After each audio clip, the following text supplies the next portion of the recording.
അധ്യായം 45. വരുണിന്റെ ആവശ്യപ്രകാരം Sanju Malaysian drug mafia സംഘത്തലവനെ പിടികൂടി ചോദ്യം ചെയ്യുന്നു. ആൻ അത്യാവശ്യമായി കീർത്തിയെ കാണണമെന്ന് പറയുന്നു. മുത്തശ്ശനെ കാണാനായി അവൾ നാട്ടിലേക്ക് പോവുകയായിരുന്നു. എന്നാൽ പോകുന്നതിന് മുന്നേ വരുണിനെ കുറിച്ച് അവൾ അറിഞ്ഞ ചില കാര്യങ്ങൾ കീർത്തിയോട് പങ്കുവെക്കാൻ ആഗ്രഹിക്കുന്നു. വരുണിനെ കുറിച്ച് കീർത്തിയോട് എങ്ങനെ പറഞ്ഞു തുടങ്ങണമെന്ന് ആനിന് അറിയുന്നുണ്ടായിരുന്നില്ല. അവൾ കീർത്തിയുടെ കണ്ണുകളിലേക്ക് നോക്കി. എന്നിട്ട് ചോദിച്ചു, കീർത്തി, നിനക്ക് വരുണിനെ പറ്റി എന്തൊക്കെ അറിയാമടാ? ഐ മീൻ, അവന്റെ ജോലി, ഫാമിലി ബാക്ക്ഗ്രൗണ്ട്, ഇതിനെയൊക്കെ പറ്റിയൊക്കെ എന്റെ ഓർമ്മയിൽ നീ അവനെ പറ്റി അതൊന്നും എന്റെ അടുത്ത് പറഞ്ഞിട്ടില്ല. സത്യത്തിൽ അവനെ പറ്റി എല്ലാം അറിഞ്ഞിട്ടാണോ നീ അവനെ ഇഷ്ടപ്പെട്ടത്? ആനിന്റെ ചോദ്യങ്ങൾക്ക് എന്തുത്തരം കൊടുക്കണമെന്ന് ഒരു നിമിഷം കീർത്തി ആലോചിച്ചു. തന്റെയും വരുണിന്റെയും ഇടയിലുള്ള കോൺട്രാക്ട് മാരേജിനെ കുറിച്ച് അവൾ ഇതുവരെയും ആനിനോട് ഡിസ്കസ് ചെയ്തിട്ടുണ്ടായിരുന്നില്ല. ആൻ കരുതിയിരിക്കുന്നത് അവരുടേത് പെട്ടെന്നുണ്ടായ ഒരു ലവ് മാരേജ് ആണെന്നാണ്. ആനിന്റെ സംസാരത്തിൽ നിന്ന് എന്തോ പന്തികേടുണ്ടെന്ന് കീർത്തിക്ക് മനസ്സിലായി. അവൾ ആശങ്കയോടെ ആനിനോട് ചോദിച്ചു, എന്താടാ ഇങ്ങനെയൊക്കെ ചോദിക്കാന് മാത്രം എന്താ ഉണ്ടായേ? എന്തെങ്കിലും ഉണ്ടായിട്ട് ചോദിച്ചതല്ല. അന്നത്തെ ആ ഡിന്നർ നൈറ്റിന് ശേഷം ഞാൻ അവനെ കുറിച്ച് എന്റെ രീതിയിലൊന്ന് അന്വേഷിച്ചു. നിനക്കറിയാലോ എന്റെ മുത്തശ്ശനൊരു ബിസിനസ്സുകാരനാണെന്ന്. വലുതായിട്ടല്ലെങ്കിലും ആവശ്യത്തിനുള്ള കോണ്ടാക്ട്സ് ഒക്കെ അദ്ദേഹത്തിനുണ്ടായിരുന്നു. ആള് വഴിയാ ഞാൻ വരുണിനെ പറ്റി അന്വേഷിച്ചത്.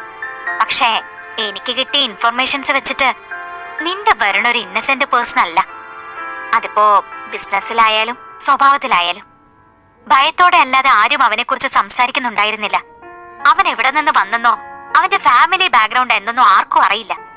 സത്യം പറഞ്ഞാ അവന്റെ ക്യാരക്ടർ പോലെ ഒരു മിസ്റ്ററി തന്നെയാ അവന്റെ ലൈഫും. നമ്മൾ ഈ സിനിമയിലൊക്കെ കാണുന്ന ഒരുപാട് മിസ്റ്ററി ഒക്കെയുള്ള അധോലോക നായകന്മാരൊക്കെ ഇല്ലേ, ഏതാണ്ട് അതുപോലൊരു സെറ്റപ്പാണ് വരുണിന്റെ. ആൻ ഒരു ദീർഘനിശ്വാസം എടുത്തു. എന്നിട്ട് പറയുന്നത് തുടർന്നു, നിന്റെ വരുൺ മാത്രമല്ല, അവന്റെ ശിങ്കിടിയ സഞ്ജുവും കൊള്ളാം. വരുണിന്റെ ഓളിനോളാണവൻ. ഇതൊക്കെ കേട്ട് നീ ഞെട്ടിയിട്ടുണ്ടെന്ന് എനിക്കറിയാം. പക്ഷെ ഇതൊന്നും അറിയാതെ നീ ചതിക്കപ്പെടുകയാണോന്ന് എനിക്ക് തോന്നി. അതുകൊണ്ടാ ഞാനിത് നിന്റെ അടുത്ത് പറഞ്ഞത്. ആൻ പറഞ്ഞത് കേട്ട് കീർത്തി ശരിക്കും സീരിയസ് ആയി. അവൾ എഴുന്നേറ്റ് വാതിലിന്റെ അടുത്തേക്ക് വന്നു. വാതിൽ തുറന്ന് ആരും അവരെ ശ്രദ്ധിക്കുന്നില്ലെന്ന് ആദ്യം ഉറപ്പുവരുത്തി. എന്നിട്ട് വാതിൽ അടച്ച ശേഷം ആനിന്റെ നേരെ തിരിഞ്ഞു പറഞ്ഞു, ആൻ, സോറിടാ, ഞാൻ വരുണിനെ കുറിച്ച് നേരത്തെ നിന്നോടൊന്നും പറഞ്ഞില്ലല്ലോ. ശരിക്കും എനിക്ക് നിന്നോട് അവനെ പറ്റി ഒരുപാട് കാര്യങ്ങൾ പറയാനുണ്ട്. എന്നാ ഇതുവരെ അതൊക്കെ പറയാനുള്ളൊരു സാഹചര്യം എനിക്ക് കിട്ടിയില്ല. അതൊക്കെ പറയാനാണെങ്കിൽ ഒരുപാടുണ്ട്. ഒരു കാര്യം ചെയ്യാം, നീ ഇപ്പൊ പോയി നിന്റെ മുത്തശ്ശനെ കണ്ട് തിരിച്ചു വാ. എന്നിട്ട് അതിനെപ്പറ്റി നമുക്ക് വിശദമായി തന്നെ സംസാരിക്കാം. ആൻ ഇരിക്കുന്നിടത്ത് നിന്ന് വന്ന് കീർത്തിയെ കെട്ടിപ്പിടിച്ചു. എന്നിട്ട് കാതിൽ പറഞ്ഞു, ഐ ക്യാൻ അണ്ടർസ്റ്റാൻഡ്. നീ നിന്റെ ജീവിതം അവന്റെ കൂടെ ജീവിക്കാൻ തീരുമാനിച്ചെന്ന് എനിക്ക് മനസ്സിലായി. സോ ഇനിയിപ്പൊ ഇങ്ങനെയുള്ള കാര്യങ്ങളൊക്കെ ഡിസ്കസ് ചെയ്തിട്ട് പ്രയോജനമൊന്നുമില്ല. പിന്നെ ഇതിന്റെയൊക്കെ സത്യം എന്താന്ന് നമുക്ക് അറിയില്ലല്ലോ. ഏതായാലും ഞാനൊന്ന് മുത്തശ്ശനെ കണ്ടുവരട്ടെ. ആൻ പതിയെ കീർത്തിയുടെ കവിളുകളിൽ കൈവച്ചുകൊണ്ട് പറഞ്ഞു, ഞാൻ പോവാണെന്ന് വെച്ച് നിന്റെ സ്റ്റഡി ക്ലാസ് മുടക്കണ്ട. ആവശ്യമുള്ള സമയത്തൊക്കെ ഞാൻ ടിപ്സ് തരാം. അതൊക്കെ വെച്ചിട്ട് ഞാൻ തിരിച്ചു വരുമ്പോഴേക്കും ഒരു ഗുഡ് ന്യൂസ് തരണം കേട്ടോ. ആനിന്റെ വാക്കുകൾ കേട്ട് കീർത്തി ബ്ലഷായി. മുത്തശ്ശന്റെ അരികിലേക്ക് പോയാ എന്റെ കഥ എന്തായിരിക്കും എന്തോ. എനിക്ക് സ്വന്തം എന്ന് പറയാൻ മുത്തശ്ശനും ഞാനും മാത്രല്ലേ ഉള്ളൂ. അങ്ങേർക്കാണെങ്കിൽ ഇപ്പൊ എന്റെ കല്യാണം നടന്നു കാണണം. ഇനിയിപ്പൊ വയ്യാതായതിന്റെ സെന്റിമെന്റ്സ് പറഞ്ഞ് മനുഷ്യന് ലോക്കിടാഞ്ഞാ മതിയായിരുന്നു. എന്നാ ശരിടാ, നേരം കളയാതെ ഞാൻ പോവാട്ടോ. അങ്ങ് ഹൈദരാബാദിൽ എത്തണ്ടേ. അപ്പോ my dear baby girl, take care. Ann കീർത്തിയോട് യാത്ര പറഞ്ഞിറങ്ങി. ഹോട്ടലിലെ ഡീലക്സ് സ്വീറ്റിൽ ബാൽക്കണിയിൽ പുറത്തെ കാഴ്ചകൾ കണ്ട് സിഗരറ്റ് വലിക്കുകയായിരുന്നു സഞ്ജു. വരുൺ അവിടെ ഫോണിലും നോക്കിയിരിക്കുന്നു. എക്സ് മിനിസ്റ്ററിൽ നിന്നും വിചാരിച്ച ഇൻഫർമേഷൻസ് കിട്ടാത്തത് കൊണ്ട് അതിന്റെ ഫ്രസ്ട്രേഷനിലായിരുന്നു സഞ്ജു. അവന്റെ അസ്വസ്ഥത കണ്ട് വരുൺ സഞ്ജുവിനെ സമാധാനിപ്പിക്കാനായി പറഞ്ഞു, ബ്രോ, നമ്മളിപ്പോ ആ എക്സ് മിനിസ്റ്ററുടെ പിന്നാലെ പോയിട്ട് കാര്യമില്ല.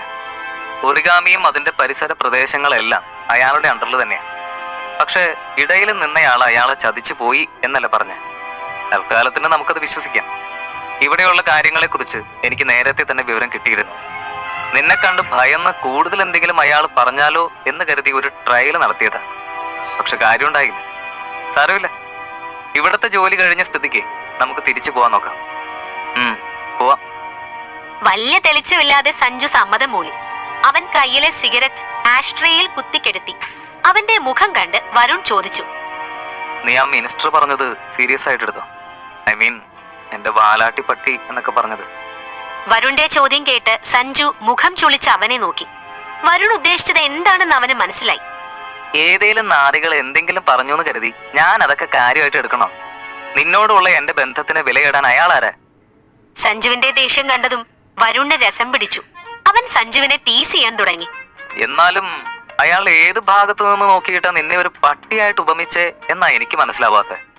നിന്റെ ലുക്കിനും സ്വഭാവത്തിനും മരപ്പട്ടിയാണ് മാച്ച്. ആയിരിക്കും, അക്കാര്യത്തിൽ പ്രത്യേകിച്ച് സംശയമൊന്നും വേണ്ട. കാരണം ഈനാമ്പേച്ചിക്ക് മരപ്പട്ടി തന്നെയല്ലേ കൂട്ട്, നമ്മളെ പോലെ. വരുണിന്റെ പരിഹാസത്തിന് അതേ ടോണിൽ തന്നെ സഞ്ജു മറുപടി നൽകി. ശരിക്കും നിനക്ക് അയാൾ തന്ന ഓഫർ സ്വീകരിക്കായിരുന്നു. ഞാൻ നിന്നെ കൊണ്ട് അനുഭവിക്കുന്നത് അയാളൊന്നറിയട്ടെ. എന്നെ ഇട്ട് വട്ടം ചുറ്റിക്കല്ലേ നീ. പുറത്തു നിന്ന് കാണുന്നവർക്ക് വരുൺ സുഖിക്കുന്നത് പോലെയാ തോന്നുന്നത്.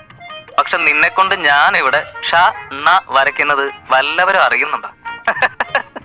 ആടാ, മലയാള അക്ഷരമാല കഴിഞ്ഞിട്ട് വേണം എനിക്ക് നിന്നെ കൊണ്ട് ഇംഗ്ലീഷ് ലെറ്റേഴ്സ് എഴുതിക്കാൻ. ഒന്നു മോനെ, എന്റെ അവസാന ശ്വാസം വരെയും നീ എന്നെ സഹിച്ചേ പറ്റൂ. വെറുതെ മൺചട്ടി വിറ്റ് നടന്നിരുന്ന എന്നെ പിടിച്ച് കൂടെ കൂട്ടിയിട്ടല്ലേ അനുഭവിച്ചോ? അപ്പോ ഞാൻ ജീവിതകാലം മുഴുവനും പെട്ടു എന്നർത്ഥം അല്ലേ? വരുണിന്റെ സംസാരം സഞ്ജുവിന്റെ മൂഡ് ഓഫ് ആകെ മാറ്റി. അവൻ പഴയ ഫോമിലേക്ക് തിരിച്ചു വന്നു. ഇത് തന്നെയായിരുന്നു വരുണും ആഗ്രഹിച്ചത്. ആ കാര്യത്തിൽ യാതൊരു ഡൗട്ടും വേണ്ട.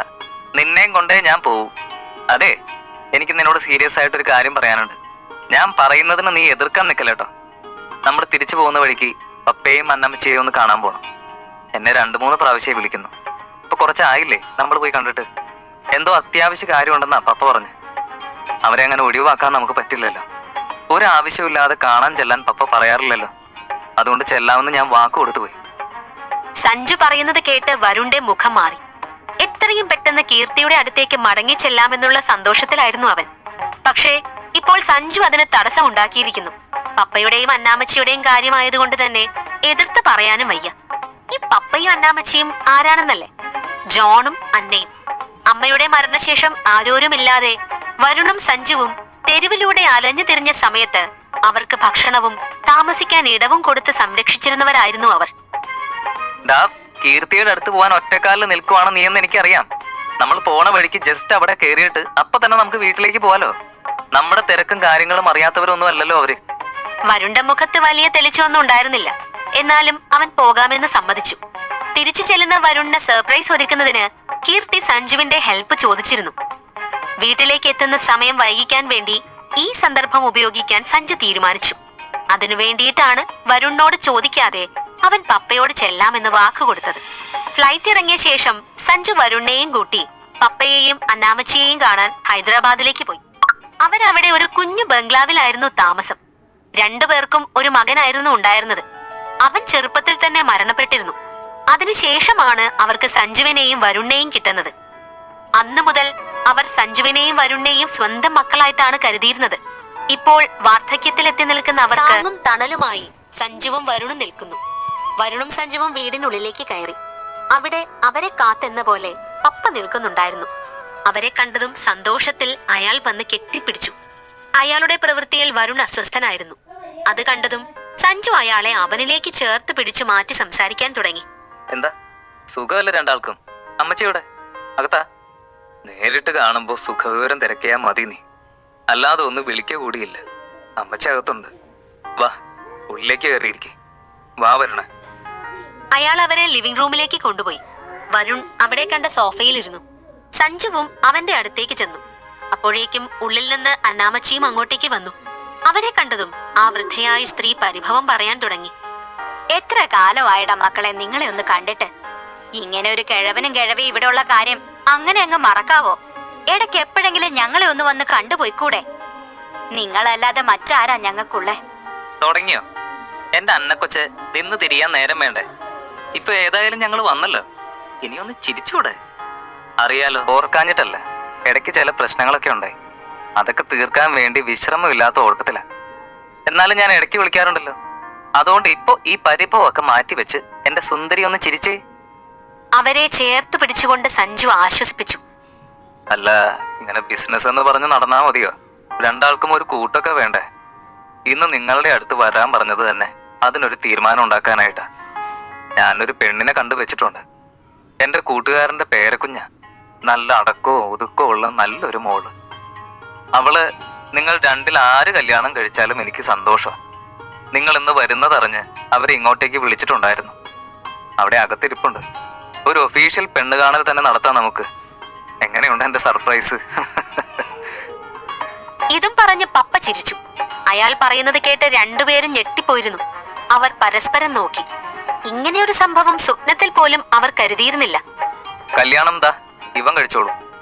അയാൾ പറയുന്നത് കേട്ടതും വരുൺ പെട്ടെന്ന് പറഞ്ഞു. വരുൺ പറഞ്ഞത് കേട്ട് സഞ്ജു അമ്പരന്ന് അവനെ നോക്കി. വരുൺ അവനെ നോക്കി ഒന്ന് ഇളിച്ചു കൊടുത്തു. അത് കണ്ടതും സഞ്ജു പല്ല് കടിച്ചു. അതെന്താ മോനെ, നിനക്ക് കല്യാണമൊന്നും വേണ്ടേ? അവന് മാത്രം മതിയോ? ശരിക്കും നിനക്കാ ഒരു കൂട്ട് വേണ്ടത്. അവളെ നിനക്ക് ആലോചിക്കാനാ ഞങ്ങൾ കരുതി. അമ്മച്ചി പറഞ്ഞത് കേട്ട് വരുൺ സഞ്ജുവിനെ ദേഷ്യത്തിൽ നോക്കി. നീയല്ലടാ ഇപ്പൊ ഈ വയ്യാവേലി ഉണ്ടാക്കിയേ എന്ന അർത്ഥത്തിൽ അത് കണ്ടതും സഞ്ജു പറഞ്ഞു. അയ്യോ അമ്മച്ചി, ഞാൻ വിളിച്ചപ്പോ പറയാൻ മറന്നുപോയതാ. നമ്മുടെ വരുണിന്റെ കല്യാണം കഴിഞ്ഞു. അത് കേട്ടതും പപ്പയും അമ്മച്ചിയും അവരെ അമ്പരന്ന് നോക്കി. ഇതൊക്കെ എപ്പോ? അപ്പൊ ഇതൊന്നും ഞങ്ങൾ അറിയണ്ടേ? അതമ്മച്ചി, പെട്ടെന്നുണ്ടായ ഒരു സാഹചര്യത്തില് ഒരു പെൺകുട്ടിക്ക് അവന് ജീവിതം കൊടുക്കേണ്ടി വന്നു. അപ്പോഴത്തെ ആ സാഹചര്യത്തിൽ ഒന്നും വിളിച്ചു പറയാൻ പറ്റിയില്ല. ഇപ്പോഴും അതൊക്കെ രഹസ്യമായി വെച്ചിരിക്കുക. ഞാനാണെങ്കിൽ നിങ്ങളെ വിളിക്കുമ്പോ പറയാനും മറന്നുപോയി.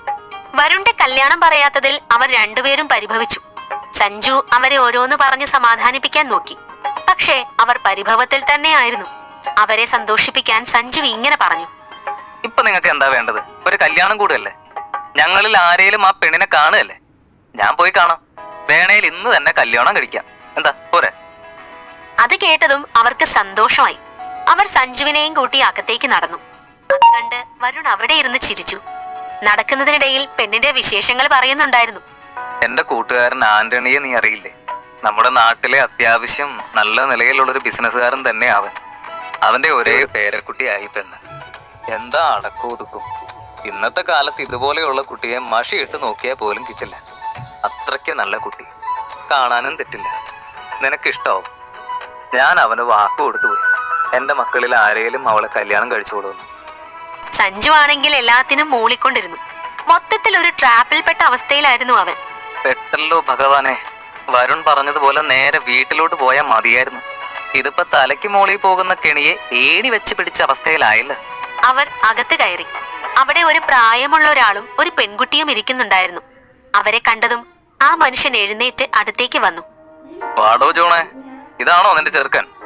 അതെ, എന്റെ മോൻ സഞ്ജീവ്. സഞ്ജു എന്ന് വിളിക്കും. ജോൺ അവനെ ആന്റണിക്ക് പരിചയപ്പെടുത്തി കൊടുത്തു. അവർ സംസാരിക്കാൻ തുടങ്ങിയിട്ടും ആ പെൺകുട്ടി അങ്ങോട്ടേക്ക് ശ്രദ്ധിക്കാനേ പോയില്ല. അത് സഞ്ജു ശ്രദ്ധിച്ചു. തിരിഞ്ഞിരിക്കുന്നതിനാൽ അവളുടെ മുഖം കാണാനും കഴിയുന്നുണ്ടായിരുന്നില്ല. എന്നാ പിന്നെ കുട്ടികൾ തമ്മിൽ സംസാരിക്കട്ടെ, നമുക്ക് അങ്ങോട്ടേക്ക് മാറാം. സഞ്ജുവിനെയും ആ പെൺകുട്ടിയെയും തനിച്ചാക്കി അവർ പുറത്തേക്ക് നടന്നു. സഞ്ജു ആ പെൺകുട്ടിയുടെ മുന്നിലേക്ക് ചെന്നു. അവിടെ ഇരിക്കുന്നവളെ കണ്ടതും സഞ്ജു ഞെട്ടിത്തരിച്ചു നിന്നുപോയി. ആരാണ് ആ പെൺകുട്ടി? ആ പെൺകുട്ടിയെ കണ്ടപ്പോൾ എന്തിനായിരിക്കും സഞ്ജു ഞെട്ടിയത്? സഞ്ജു ഈ കല്യാണത്തിന് സമ്മതിക്കുമോ?